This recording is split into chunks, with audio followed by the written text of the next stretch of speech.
You start out playing rock and roll so you can have sex and do drugs, but you end up doing drugs so you can still play rock and roll and have sex. Yeah. 1, 2, 3, and... I can't hear nothing. When I was hitting it, I was hitting it. I'm playing it as loud as I can. Still fuck-ups. More fuck-ups than good. Down that rough and twisted road. I heard you singing yesterday. I thought it was brilliant, Tony. Why don't you guide me? Fucking amazing. Hey. You guys want to play that a little more? Fuck.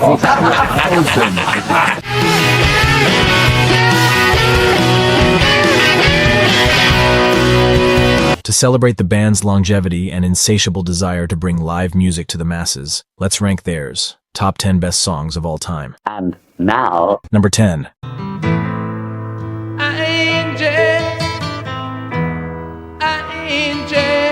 Angie stands as one of the most heartfelt and emotionally resonant ballads in the Rolling Stones' repertoire. Released in 1973 on their Goat's Head Soup album, the track became an instant classic.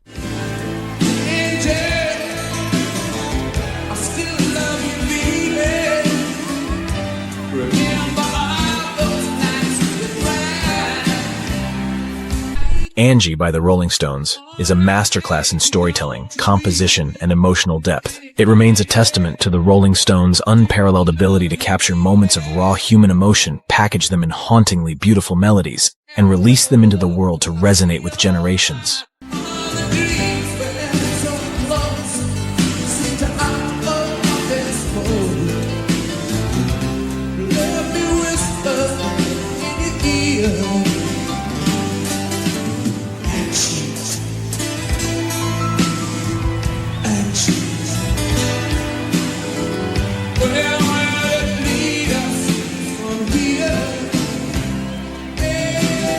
Angie is a timeless testament to the prowess and emotion of the Rolling Stones.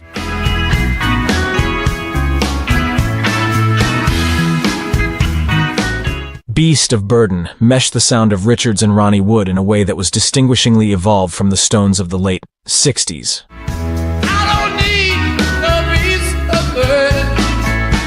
Off the 1978 record Some Girls, the band was barreling toward the 1980s, when popular music took a dramatic turn in songwriting, both technically and philosophically.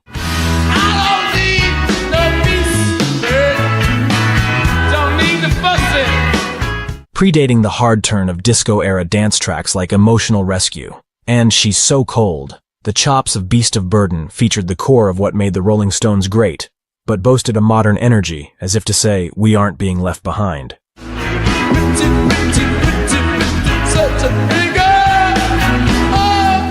Despite Richards' ongoing battle with drugs, the band still had a fire in them.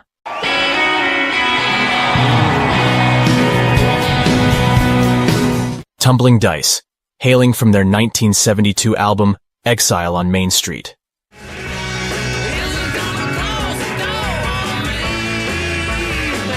Keith Richards, the mastermind behind many of the Rolling Stones' memorable riffs, was instrumental in shaping the song.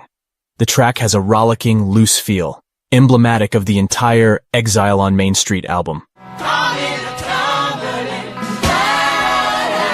Tumbling Dice was chosen as the lead single from Exile on Main Street.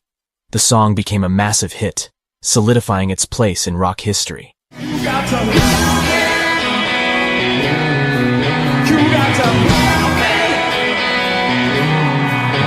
Today, it's not just celebrated for its catchy riff and lyrical depth, but also as a representation of the Rolling Stones at a particularly tumultuous and creatively fruitful period in their career.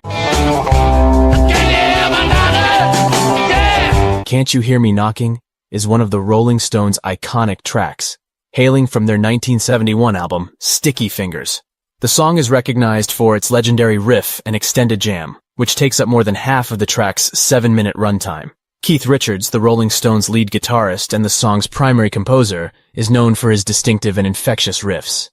Richards had a knack for finding unique guitar hooks that would act as a foundation for their songs.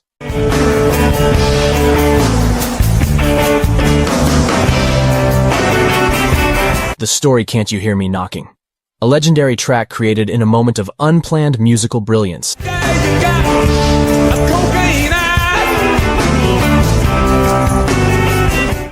It's a testament to the Rolling Stones' unique and improvisational approach to music. Set list. Okay.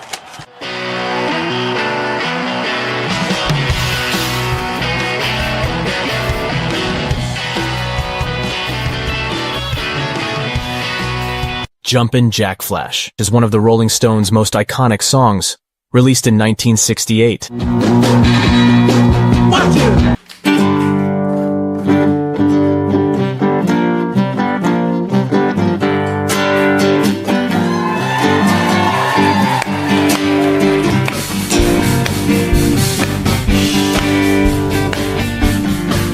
I was born and crossed by a hurricane.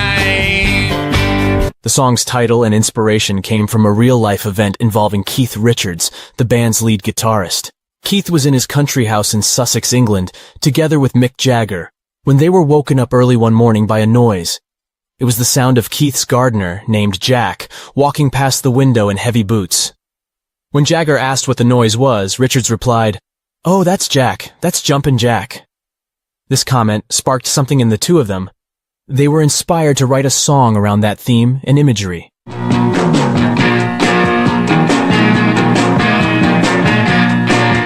Jumpin' Jack Flash became a quintessential Stones track, symbolizing their return to their rock and roll roots after their brief foray into psychedelia. Many consider Jumpin' Jack Flash to be one of the greatest rock and roll songs ever recorded.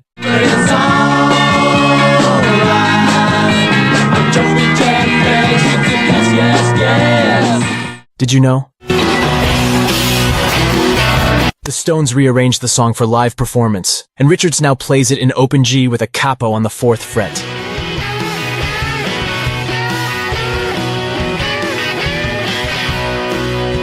Richards said if he was told he could only play one of his riffs for the rest of his life, this is the one he'd choose. Wild Horses, as well as Jim Dickinson's bedrock piano, the Stones' timeless country-tinged ballad is a story of 3 masterfully interwoven guitar parts. There's Richards' 12-string tuned to open G, not something you could do on stage in a hurry, picking out minor chords and harmonic embellishments.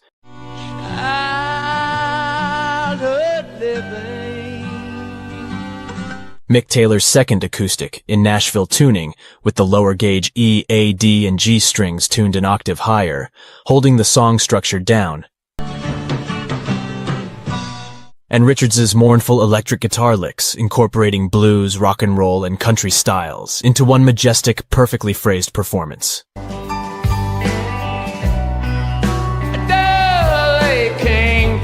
Did you know? During a transfer at Olympic Studios, a bent spool caused the master tape of Wild Horses to become wrapped around a capstan motor. The creases were pressed out with a cold iron. Ironically, the real zipper found on the packaging of Sticky Fingers would often dent that specific track on the vinyl anyway.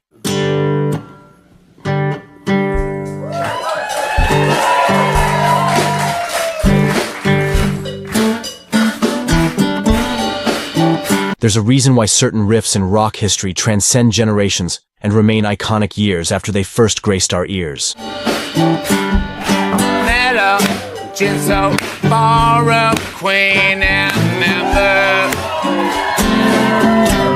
do you make that sound out of that guitar? It's not even an electric guitar. Well, I don't know. Well, you do it, No, and you did it, and... I know I can do it, but I don't know how I do it. One of the hallmarks of a great riff is that from the moment you hear it, you immediately recognize the song.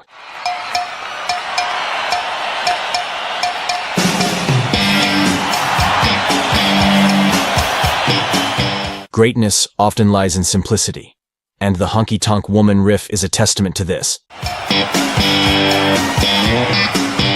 Using an open G tuning, Richards crafted a riff that's both easy to play and incredibly catchy.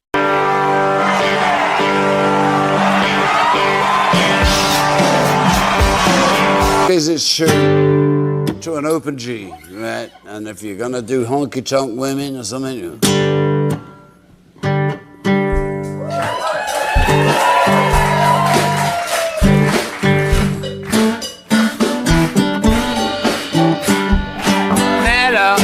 She's so far up, queen and member.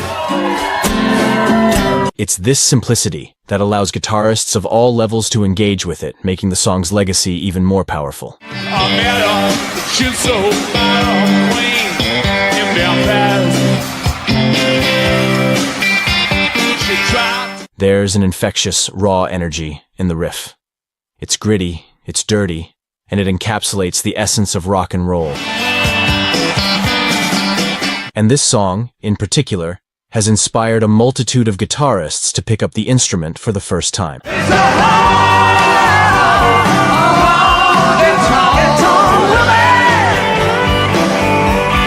To this day, the cowbell-clanging, guitar-heavy introduction to Honky Tonk Women remains one of the most instantly recognizable riffs in rock music.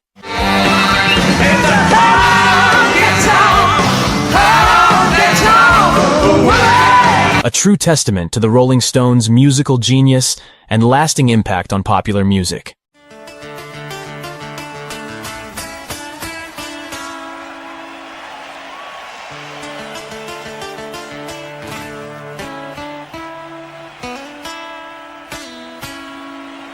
Paint It Black.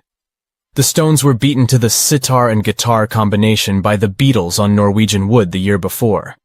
But the dark psychedelic flavor conjured up by Brian Jones's ominous noodling on this 1966 counterculture anthem has arguably proved just as influential.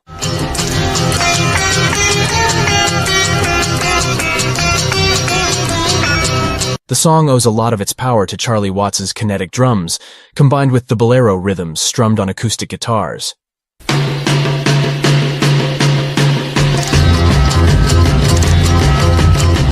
Though apparently, Keith was less enamored with his electric on the record.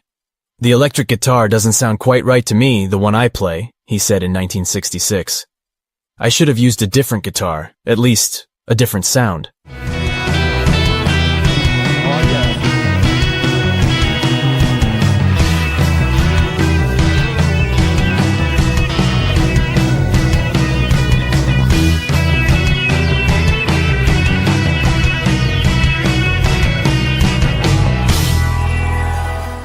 Did you know? Bill Wyman played the B3 organ pedals on the track by laying on the ground and punching them with his fists.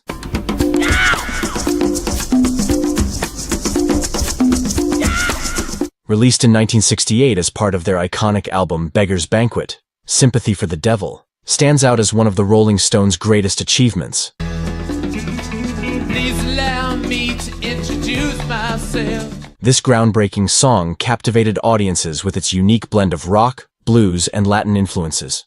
However, it also courted controversy due to its provocative lyrical content, leading to debates about its true message and intentions. I was around when Jesus Christ had his moments of doubt and pain. The making of Sympathy for the Devil, written by Mick Jagger and Keith Richards. Sympathy for the Devil began as a jam session during the band's rehearsals, inspired by a book by Russian author Mikhail Bulgakov called The Master and Margarita. Nice to meet you all now. Hope you guessed my name. Oh, what's puzzling you? It's the nature of my game. Jagger developed the idea of presenting the devil as a multifaceted character, exploring themes of power, seduction, and human nature. The song's distinctive rhythm, dominated by congas and maracas, was heavily influenced by the burgeoning fascination with Afro-Cuban music that was prevalent during the late 1960s. But troubadours get killed before they reach Bombay. Oh, pleased to meet y'all now. I hope you guess my name.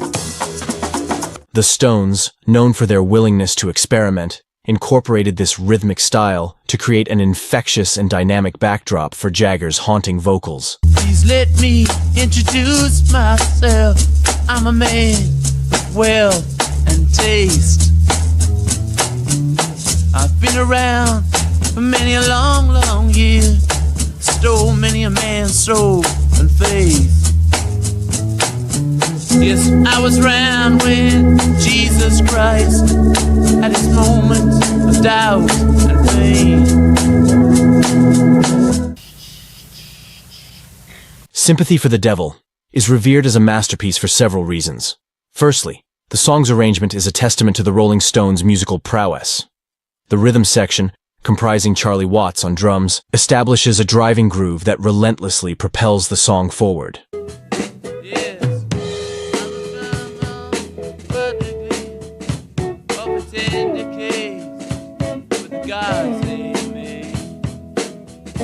Jagger's vocal performance is both commanding and hypnotic. He seamlessly shifts between different perspectives, embodying various historical and literary figures associated with evil throughout the ages. The lyrics paint vivid images of dark historical events, such as the crucifixion of Jesus, the Russian Revolution, and the assassination of the Kennedy brothers. Jagger's portrayal of the devil as a charismatic and charming figure raises thought-provoking questions about humanity's complicity in evil acts.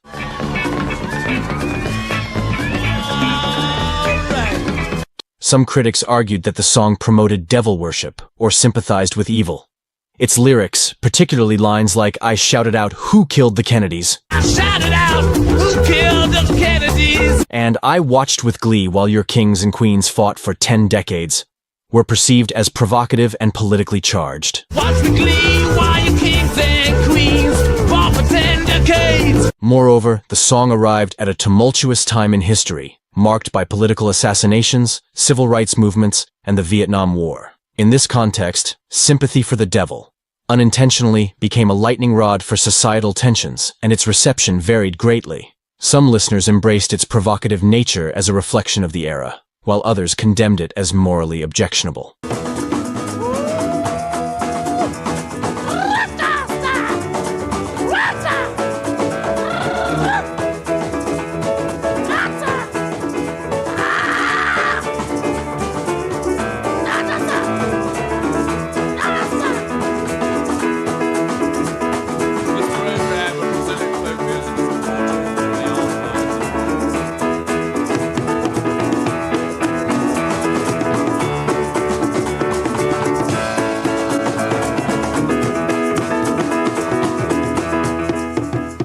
Beyond its musical significance, the song represents a bold exploration of complex themes and societal taboos.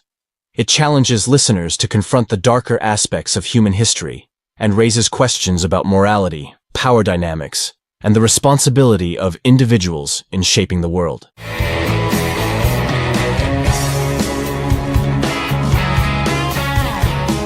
When it comes to defining the greatest song of all time, one track that consistently emerges as a top contender is the Rolling Stones' Gimme Shelter.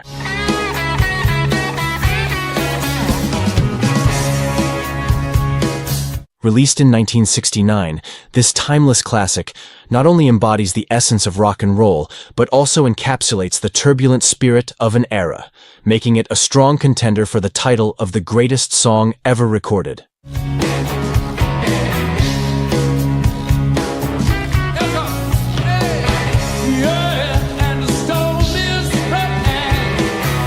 Iconic opening guitar riff, Gimme Shelter, is instantly recognizable thanks to its opening guitar riff.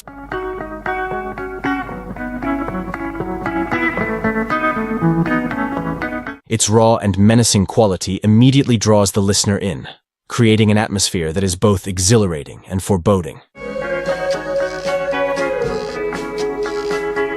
Haunting vocals. The song's vocal performances are nothing short of extraordinary. Mick Jagger and Mary Clayton's duet creates a haunting and powerful narrative that reflects the turmoil of the late 1960s.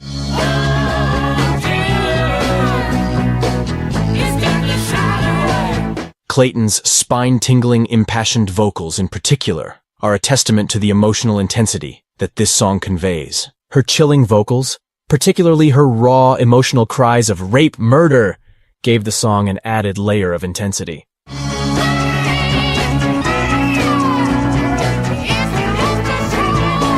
Timeless lyrics, Gimme Shelter addresses themes of violence, chaos, and the desperate need for sanctuary,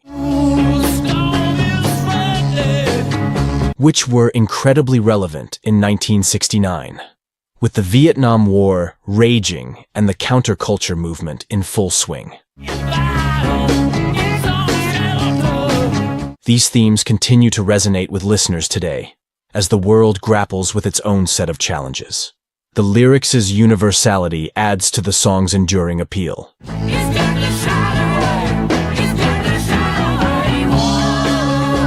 Social and historical relevance. The song's release in 1969 was no accident. The tumultuous backdrop of the late 1960s, characterized by the anti-war movement and civil rights struggles, gave Gimme Shelter a profound social and historical context. It became an anthem for a generation demanding change and served as a reflection of the era's collective consciousness.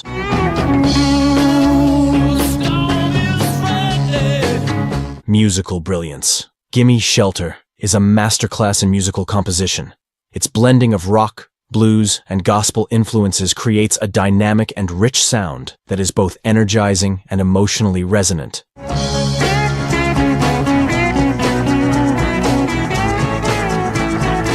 The song's arrangement, from the rolling drum fills to the soaring vocals, demonstrates the Rolling Stones' unparalleled musicianship. Live performances. The Rolling Stones have performed Gimme Shelter live countless times throughout their career, and each rendition is a testament to their energy and charisma on stage.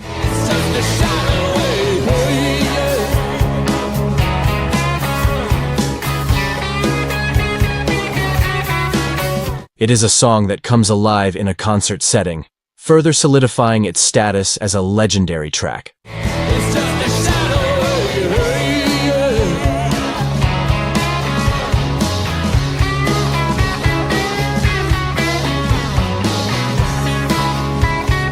Gimme Shelter by the Rolling Stones is the greatest song of all time because it is more than just a piece of music. It's a cultural touchstone. Its iconic opening riff, haunting vocals, timeless lyrics, and historical relevance make it a standout track that continues to resonate with audiences across the world.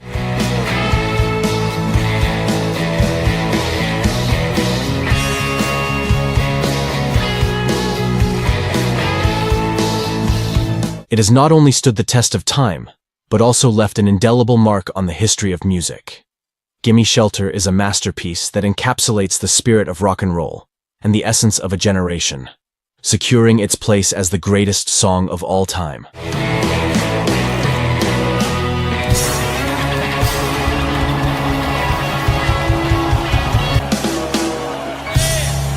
Do you agree with our list? Let us know in the comments below. Don't